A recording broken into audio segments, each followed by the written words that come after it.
Hello my dear friends, welcome back to my channel English by Nidhi 22. So today we will cover previous year questions of June 2024. Questions of culture studies, literary criticism and literary theory. Hope so you subscribe my channel and see all my previous videos. So let's start our today questions. So first we cover culture studies all the questions. So first question is match the following. So here are some writers and you have to mention match them with their works. Raymond Williams, Herbert Marcus, Frederick Jameson and Richard Hogarth. As we all know Richard Hogarth famous work The Uses of Literacy. So D करेंगे हम match 4 के साथ D 4 के साथ. So these options are cut. So we use mostly the elimination method because हमारे exam में भी हम एलिमिनेशन मेथड यूज़ करेंगे तो बहुत ही हेल्पफुल रहेगा हमारे जो क्वेश्चंस हैं उनको ईजिली सॉल्व करने के लिए. So next is D fourth. So हमने डी कर दिया फोर्थ के साथ match. So then Fredric Jameson हम लोग एक पोस्ट मॉडर्न राइटर है तो फ्रेडरिक जैमसन पोस्ट मॉडर्निज्म और the culture logic of late capitalism. C first तो हमारा आंसर होगा थर्ड. रेमंड विलियम का इंपॉर्टेंट वर्क है preface to film and Herbert Marcuse का one dimensional man. So our answer is option number 3. Raymond William is associated with preface to film. Herbert Marcuse wrote one dimensional man. Fredric Jameson wrote postmodernism और the culture logic of late capitalism and Richard Hoggart wrote the uses of literacy.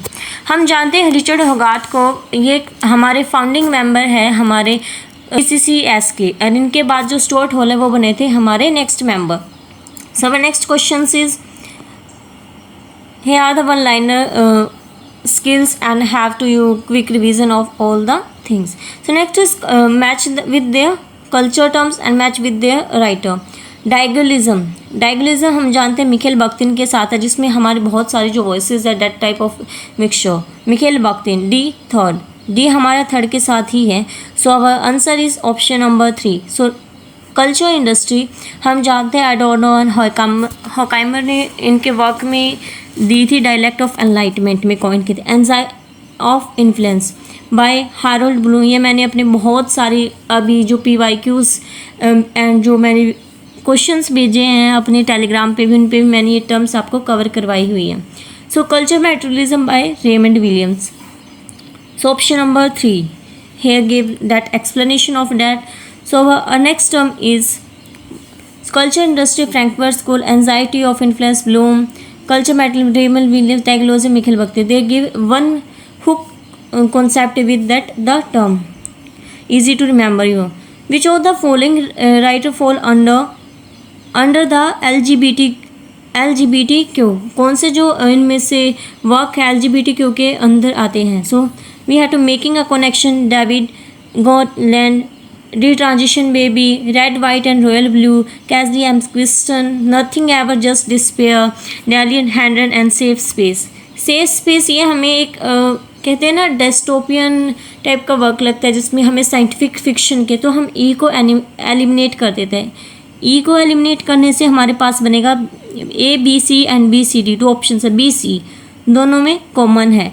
The tradition baby and red white and royal. And so next other LGBTQ work is nothing ever just despair.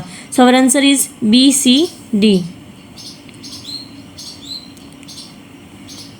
So next question is who among the following writer associated with Harlem renaissance. Harlem renaissance के कौन से जो writers है वो associate करते हैं हमारे.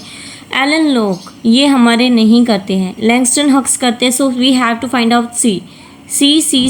Fourth option में हमारा C नहीं है तो हम फोर्थ ऑप्शन को रिड्यूस कर देते हैं. ABC, BCD and CDE. सो हम जानते हैं जोरा हस्टन भी हमारी एक हार्लम रेनेसा से कनेक्टेड फिगर हैं. सो CE हमारे किस में है. सो ऑप्शन नंबर 3 CDE हमारा आंसर होगा. स्टेफन किंग भी एक हमारा हार्लम रेनेसा कनेक्टेड फिगर है. हार्लम रेनेसा क्या होता है जब हम अपनी जो ब्लैक आइडेंटिटी अफ्रीकन मूवमेंट थी जब हमारे ब्लैक आइडेंटिटी जो उनकी कल्चर है उसको प्रियोरिटाइज किया जा रहा था. ये उसके रिगार्डिंग मूवमेंट थे 1920s एंड 1930s में. So our next question is which of the following statement are correct, ये हमें कुछ टर्म्स इनमें से बतानी है कौन सी करेक्ट है। The term performative was coined by Jacques Derrida, नहीं, ये हमारी जूडिथ बटलर ने यूज़ की थी टर्म, सो ये हमारी गलत है। The theme of meme war originally coined by Richard Dawkins, yes ये सही है, ए हमारा गलत है, तो हम ए को कट कर देते हैं। B C D and B C E, B C हमारे कॉमन है। द कल्चर इंडस्ट्री, ये हमने ऊपर भी पढ़ा था, एडोर्नो एंड हॉयकामर ने डायलेक्ट ऑफ एनलाइटमेंट में ये कॉइन की थी। So the term ideology state Aptus coined by बख्तिन, नहीं, ये हमारी अल्थ्यूजर ने कॉइन की थी। सो हमारे आंसर होंगे B C E, B C E option number 4। So next is Dawkins introduced meme in the selfish genre. Adorno Horkheimer developed culture industry. Alice Walker ने popularise की थी वुमनिज्म को। परफॉर्मेनिटी जो जूडिथ बटलर के साथ एसोसिएट करती है। एंड आई ऐसे आइडियोलॉजी स्टेट एपरेटस करती है लुइस अल्थ्यूजर के साथ। So next is who among the following writer have played a significant role in the Australian aboriginal movement. Aboriginal movement में तो जूडिथ राइट तो नहीं, हम ए को डिलीट कर देते हैं। सो नेक्स्ट इज ओडोर्नो नोरिकल, यस बी हमारे हैं, सो बी हमारे सब में ही है। So next is Jack Davis. So Adorno Jack Davis and Kevin Gilbert, B C E हमारे ऑप्शन होंगे, option number B C E, option number first. So our answer Adorno, you have to write. हमारे बहुत सारे previous year questions में देखे हैं मैंने जब एनालाइज किया कि बहुत ओरिजिनल राइटर्स हैं, उन पे हमारे क्वेश्चंस बनते ही रहते हैं, so you have to remember that. So next question is who among the following was not associated with the Bloomsbury group. Virginia Woolf हमारी मेंबर्स हैं ब्लूम्सबरी ग्रुप की, एंड जॉन केनियस भी हैं, लिटन स्टर्ट भी हैं, एडमंड हैसल हमारे जो Bloomsbury group के मेंबर नहीं हैं। So next question is from literary criticism. Who among the following published a series of essays the title New Criticism that will be, किसने पब्लिश की थी? J.C. रैमसन 1941 में इन्होंने न्यू क्रिटिसिज्म ये हमारे जो essay है ये पब्लिश किया था। Here is the explanation. I will send the PDF in the Telegram group so you can read all the questions info from the PDF. So next is which statement among the following highly defines an epithet. Epithet क्या होता है? एक adjective और phrasal that condemn the protagonist of the story, नहीं। एक adjective और phrase that suited for the inscription of a tomb, नहीं, tomb के लिए तो नहीं होता ना ये। एक rhetorical figure by which some word और phrase repeated at the end of, नहीं। सो हमारे क्या होगा ऑप्शन नंबर बी, एक एडजेक्टिव और adject phrase use to define characters quality और एट्रीब्यूट ऑफ सम पर्सन और अ थिंग। हम किसी पर्सन की जो क्वालिटीज़ वगैरह बताने के लिए एक एडजेक्टिव की तरह यूज़ करते हैं एपिथेट का। सो next question is What is the immediate motivation for the Philip Sidney to write apology for poetry as a defense of poetry? ये क्वेश्चन है, मैंने अभी अपने लिटरेरी क्रिटिसिज्म जो क्विज रिवीजन और ओवरव्यू क्लासेस करवाई है उसमें भी कवर किए हुए हैं। तो हमारे फिलिप सिडनी ने ये किया था, attack on the poetry of Stephen Gosson ने अटैक किया था कि पोइट्री कितनी इमोरल है, जो ये प्लेटो के आइडियाज़ से इन्फ्लुएंस हुए थे जो गोसोन है। बट जो हमारे फिलिप सिडनी है इन्होंने अपनी जो डिफेंस ऑफ पोइजी लिखी थी जिसमें इन्होंने डिफेंड किया है पोइट्री को एंड एक्यूज़ किया है एंड इवन रिवोल्ट किया against the ideas of Plato and Gosson. So next is question is which among the following are not the genuine source of sublimity as cited by Longinus. Longinus ने हमें 5 sources of सब्लिमिटी दिए थे, इनमें से कौन सा नहीं है? क्रिएशन ऑफ इमेजिनेटिव फीलिंग्स, नहीं, ये तो नहीं है। So A will be our answer, A D, so that will be our answer, क्योंकि ये हमारा एक ही ऑप्शन में है। We can you done through elimination method. A D nobility of spontaneity नहीं है। तो कौन से हमारे सब्लिमिटी के हैं? The command of full blooded और robust idea, inspiration of vehement emotion and the general effect of dignity and elevation. So next question is Alexander Pope famous quotation, "A little knowledge is dangerous thing" appears on which of the following? ये हमारे 4 works हैं, an essay on criticism, the Dunciad, essay on man, rape of the lock. ये चारों work pope ने लिखे हैं, but इनमें से जो हमारी कोटेशंस है ये किस वर्क में फॉल करती है? एन एसे ऑन क्रिटिसिज्म, जो हमारा पब्लिश हुआ था 1711 में। इस वर्क में जो हमारे पोप है बताते हैं जो हमारा क्रिटिसिज्म है, क्या एथिक्स होने चाहिए, क्रिटिक को कैसे जज करना चाहिए एक वर्क को, इन सारी बातों के बारे में हमारे इस वर्क में बताया जाता है। So next is which statement are true about Chaucer the Canterbury Tales. Canterbury Tales के कौन से हैं? The general prologue describe the meeting of 29 in the Tabard Inn. Yes, ये ए हमारे ऑप्शंस में आएगा, तो हमारा फर्स्ट ऑप्शन लेट हो जाता है। The parson tale is the introductory tale deals with the 7 virtues. नहीं, जो नाइट टेल थी वो हमारी इंट्रोडक्टरी टेल थी, सो हमारी बी आंसर में नहीं होगा, तो हमारा A D D, only 29 tell the stories and only 24 stories are told. C, Parson tell about the murder of a mother by a child. E भी हमारा गलत है, तो हमारा आंसर होगा A, C, Canterbury tale written in prose and verse, क्योंकि हमारे जो 2 टेल्स है, Parson tale and the tale of Melibee, जो हमारे चौसर ने ही बताई है, ये दोनों टेल्स हमारी किस प्रोज में हैं। सो next question is, who among the following define taste as the faculty of soul which discerns the beauties and implications of an author with pleasure and the imperfections with dislike। किसने बताया है? जो ये quotations है ये किसने दिए? ये दिए हमारी सैमुअल जॉनसन ने। Samuel Johnson will be our answer. So जो डेफिनेशन है एसोसिएट करते हैं सैमुअल जॉनसन के क्रिटिकल थॉट के साथ। Taste present is as a faculty of judgement responding appropriate to the literary beauty and the defect. जो हमारे सैमुअल जॉनसन का वर्क है उसमें क्रिटिसिज्म के रिगार्डिंग भी बताए, तो वहीं से ये स्टेटमेंट है ये ली गई है। So next quotation is the poetic line, there is one great society alone on earth, the living and the dead appears in. ये जो हमारी कोटेशन है ये किस वर्क में आते हैं? इन चारों में से, the biography Literaria, the prelude, the excursion and the lyrical balance. सारे हमारे वर्ड्सवर्थ के वर्क है एक्सेप्ट द बायोग्राफी लिटर जो कोलरिज का वर्क पब्लिश हुआ था 1817 में। सो हमारी जो ये कोटेशन है ये आती है हमारे द प्रील्यूड में। Okay, the line belong to Wordsworth autobiographical poem the prelude, जहाँ पे पोइट रिफ्लेक्ट करता है on memory, nature, imagination and the continuity between the living and the death. So next question is, which statement among the following rightly defines an invective? Invective क्या होता है?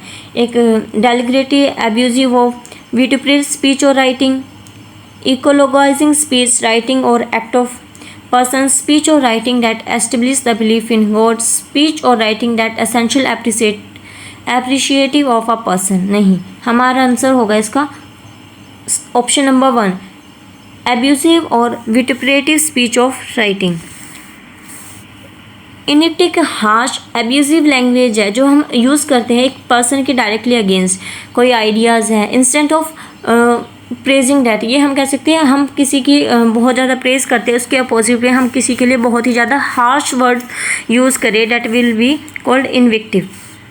So next is which novelist remarked falsehood is so easy, truth so difficult even when you have no motive to be false, it is very hard thing to say the exact truth over about your own immediate fooling। so इस quotation हमें दी है George Eliot ने। Quotation reflect करते हैं John Eliot के जो sustainable interest है in moral, psychological, self knowledge and the difficulty of honesty representing human motive and the feelings. So next is according to Dhananjaya there are 5 elements. ये हमारा हम Indian aesthetics या फिर हम इंडियन वॉक्स से आए हमारा ये question. So here are not mention that, so we can directly jump to the answer. So हमारे 5 जो फंक्शन है धनंजय ने दिए, that will be mukha, that will be face of something, pratimukha, that जब हम हमारे जो बिगिनिंग से थोड़े से मिडल की तरफ जाते हैं उसके बीच में, गर्भा होते हैं, ये हमारा मुखा, ये हमारा हो गया pratimukha and that will be our garbha at the middle. and vimasha, that will be our vimasha, and nirvahan means resolution of something. हम इसे जो एरिस्टोटल ने 5 एक्ट्स हमें दिए हैं हमारे प्लॉट में, डेट हम उसके साथ रिलेट करके अच्छे से याद कर सकते हैं इसको. So next is we statement that the true philosopher and the true poet are one, and a beauty which is truth and a truth which is beauty is the aim of both. ये हमारी जो quotation है किसने दी थी है, Ralph Waldo Emerson ने दी थी, क्योंकि एक ट्रांसेंडलिस्ट है. View of relationship between truth, beauty, philosophy and the poetry. Word is associated with Emerson critical and philosophical force. So next question is sir Thomas Browne's longest poem vulgar errors is about. किसके बारे में है जो vulgar errors है, ये हमारी poems जो longest work था. Mistaken beliefs of poetry educated the myth privileging in aristocratic class, vulgar belief and practice of time, vulgar use of vulgar language of the literary works. ये है mistaken beliefs of the poorly educated. Pseudodoxia epidemica, commonly called vulgar errors, examines करता है widespread but mistaken beliefs and popular misconceptions. Brownie used a rational, investigative approach to challenge received errors. So the next question is, so now we come to literary theory. Here are some statement we have to find out the correct. Which of the following statement are correct? Diagesia is the term used by Plato to term mean statement and Aristotle to narration. क्या ये हमारी जो प्लेटो ने ये term दी थी, डायगेसिया का meaning है Plato के अकॉर्डिंग स्टेटमेंट एंड एरिस्टोटल की मीनिंग नरेशन? नहीं, this is wrong. Foucault term by politics refer to attempt of the government to rationalize the problems. Yes, B is correct, A is wrong. A is wrong, B is correct. So we have two options. C is correct. Hypertext is the term that refer to second degree literature made of works which allude to driven from hypertext. Hypertext कहते हैं जो हम किसी second text है उसकी एक second degree allude करता है. That will be C. C भी correct है. Designing machines is a concept introduced by Antonio Gramsci. Oh, dream work is a psychoanalytical term to describe the mechanism that transform raw material of a dream to its manifest content. C is correct. सो हमारा option number 4 जो dream work है ये हमारे Sigmund Freud ने दी थी. उनकी जो theory है उसमें बताया था कि कैसे जो हमारे माइंड में जो अनकॉन्शियस आइडियाज़ है जो हम कॉन्शियसली रिप्रेजेंट नहीं कर सकते तो वो हमारे ड्रीम्स के थ्रू ही आते हैं. और कई बार हम सोचते हैं कि जैसे हम मॉर्निंग में उठते हैं तो क्या हमें जो हमारे ड्रीम्स है वो याद नहीं रहते. So that will be part of our unconscious mind.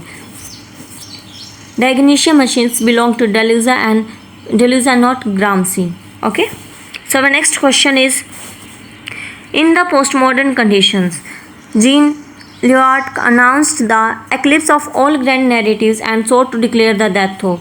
जो पोस्टमॉडर्न राइटर है तो इन्होंने इसमें किसकी डेथ के बारे में बताया है? क्रिश्चियन रिडेम्पशंस के बारे में. Lyot postmodern condition is remarkable by incredulity towards meta narratives. ये जो टर्म है ये हमारे PYQs में भी कई बार रिपीट हुई है. So remember that. Large legitimizing stories such as emancipation process and universal reason. The term especially keys Christian redemption as one such grand narrative. So next question is, arrange the following text of the critical theory in the correct chronology or order of the publications. We have to arrange the correct chronology. Michael Foucault, Archaeology. Roland Barthes, Mythology 1957 है ये हमारा. डारिडा का है of grammatology 1967. जैकबस Lacan का एक्रिटस 1966 and gene Leonard का the post modern conditions है ये I think हमारा 1980s समथिंग कह सकते हैं हम. सो हमारा ही लास्ट में है, ई लास्ट में I think so. Yes, E last में ही है हमारा. So our answer will be third, B. हमारा बी रोलैंड माइथोलॉजी सबसे पहले, फिर डी 1967, फिर आएगा सी एंड माइकल फूको. ये हमारे वर्क का पब्लिश हुए हैं. माइथोलॉजी 1957, एक्रिट्स 1966, डारिडा ऑफ ग्रामेटोलॉजी 1967, फूको का the archaeology of knowledge that will be publish in 1969. You have to remember that. I forget this year, otherwise I have learned all. So you have to learn this all chronology of these works for your exam. Help to set up the your chronology questions. So next is, which among the following is not a state order of human mental disposition posted by Jacobs Lacan? हमें 3 edges या फिर 3 order दिए, इनमें से कौन सा नहीं दिया? Historical order, imaginary order, symbolic order और द रियल ऑर्डर. ये तीनों दिए हैं बट हिस्टोरिकल ऑर्डर नहीं दिया. ऐसा कुछ ऑर्डर होता ही नहीं है. So next question is, arrange the following philosopher theorist in the correct chronological order of their birth. हमें बर्थ के अकॉर्डिंग बताना है इनकी क्रोनोलॉजी ऑर्डर में. इस टाइप ऑफ क्वेश्चंस अभी भी रिपीट हो सकते हैं. Let hope so best. Simone de Beauvoir, Walter Benjamin, Jean Baudrillard, Mikhail Bakhtin and Roland Barthes. इन सब में से हमें पता करना है कौन सा सबसे फर्स्ट. अगर हम फर्स्ट एंड लास्ट को भी हुकअप कर लेते हैं, हम जानते हैं कि हमारे यहाँ पे सभी ऑप्शंस डिफरेंट, तो हम मे भी हमारे आंसर तक ईजिली पहुँच सकते हैं. तो we have to see that. I think Walter Benjamin first होंगे क्योंकि हमारे कल्चर थ्योरिस्ट भी हैं एंड इवन ये सबसे पहले ही आते हैं. सो हम स्टार्टिंग करेंगे बी के साथ. बी के फिर मिखेल बख्तिन, सिमोन दी बुआ, जॉन बॉडलन जिसने हमें सिमुलैक्रा एंड हाइपर रियलिटी के जो कॉन्सेप्ट दिया, मैं इनको लास्ट में पुट करूँगी C. So our option will be A. So birth years of Walter Benjamin 1892, Mikhail Bakhtin 1895, Simone de Beauvoir 1908 and Roland Barthes 1950, John Baudrillard 1929. So next is match the followings these. Epigram, epigone, diegesis, allusions. So we have to match that. Epigram होता है एक short poem with a witty turn और thought और a wittily condensed expression in program. Diegesis हम कह सकते हैं कि term of modern narratologic for narrated events as a level distinct from the act of narration. So C fourth हमारे एक option में है. Option number D. एलिजन क्या होता है? एक स्लरिंग और suppression of a vowel sound और अ सिलेबल. हम जो वाउल साउंड है एक वर्ड में उसको स्प्रेस कर देते हैं. एपिगोन होता है इंफीरियर और derivating follower of more distinguished writer. So next question is, among the following author of the implied reader और द एक्ट ऑफ रीडिंग. जो ये इम्प्लाइड रीडर जो एक्ट ऑफ रीडिंग है इनके ऑथर कौन है? That will be Wolf and Iser. Roland Barthes ने हमें माइथोलॉजीज दी है. स्टेनली फिश ने हमें रीडर रिस्पॉन्स थ्योरी में इम्पोर्टेंट है. So next question is, the post modern conditions you are challenge the legitimacies. ये क्वेश्चन हमने अभी पहले किया था. इसमें Christian redemptions will be answer. So next question is, which among the following critics stated that the object of study in literary science is not literary but literariness. कौन सा जो हमारा क्रिटिक है वो कहते हैं कि जो ऑब्जेक्ट स्टडी का एक लिटरेरी साइंस में लिटरेचर नहीं है बट उसकी लिटरेरीनेस है. That will be Roman Jakobson. Victor Shklovsky हमें डिफैमिलियराइजेशन का कॉन्सेप्ट देते हैं. एलन टेट टेंशन का कॉन्सेप्ट देते हैं. You have to remember this defamiliarization. Okay, क्या पता इस बार यही टर्म्स आ जाए हमारे, यही कॉन्सेप्ट आ जाए. So hope so you have enjoyed the video.